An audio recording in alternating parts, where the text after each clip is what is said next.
আসসালামু আলাইকুম বন্ধুরা, সবাই কেমন আছেন? আলহামদুলিল্লাহ। শুভ সকাল।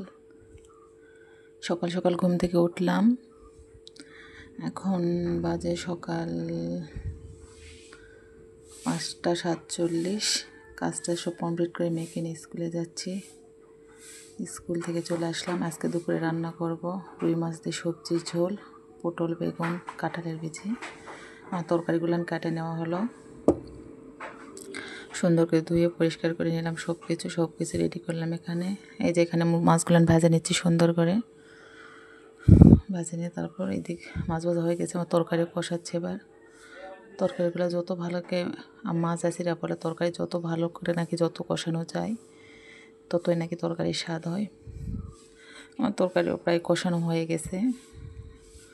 এখন ঝোলের পানি দিব। মেয়েকে স্কুল থেকে এসে অনেক তাড়াহুড়া হয়ে যায় রান্না করা। দুপুর হয়ে আসে। এরকম যাদের বাচ্চাদের নিয়ে স্কুলে যেতে হয় তাদের ঠিক সেম একই অবস্থা হয়, তাই না?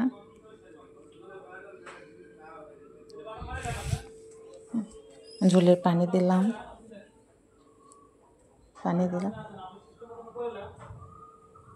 সুন্দরভাবে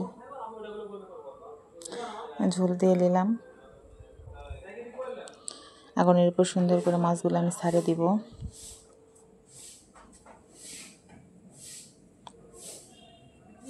কালারগুলো অনেক সুন্দর আসছে, তাই না? আসলে মেয়েদের যে অর্ধেকটা যে সময় চলে যায় রান্নাঘরে, তাই না? রান্নাঘরে এই যে দেখেন আমার মাছ দেওয়া হয়েছে, ঝোলের মাছ দিলাম। কত সুন্দর হয়েছে।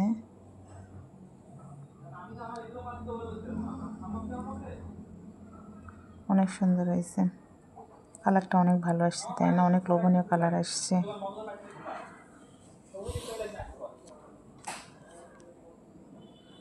গরম ভাতের সাথে ধোয়া ওঠা রুই মাছের ঝোল অনেক মজার কিন্তু, তাই না? বাটির ঢালে নিলাম। মাছগুলো সুন্দর করে সাজিয়ে রাখিচ্ছি। দেখেন কীরকম হয়েছে। অনেক সুন্দর হয়েছে, তাই না?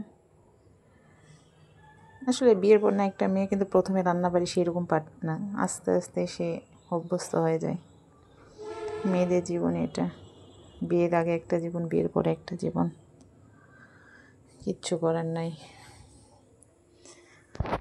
আমার মাঝে মাঝে মনে হয় রান্না যদি করা না লাগতো, খুব প্যারা লাগে। কিন্তু খাইতে গেলে তো অবশ্যই রান্না করতে হবে, তাই না? তো আর মুখে রাখে দিবে না।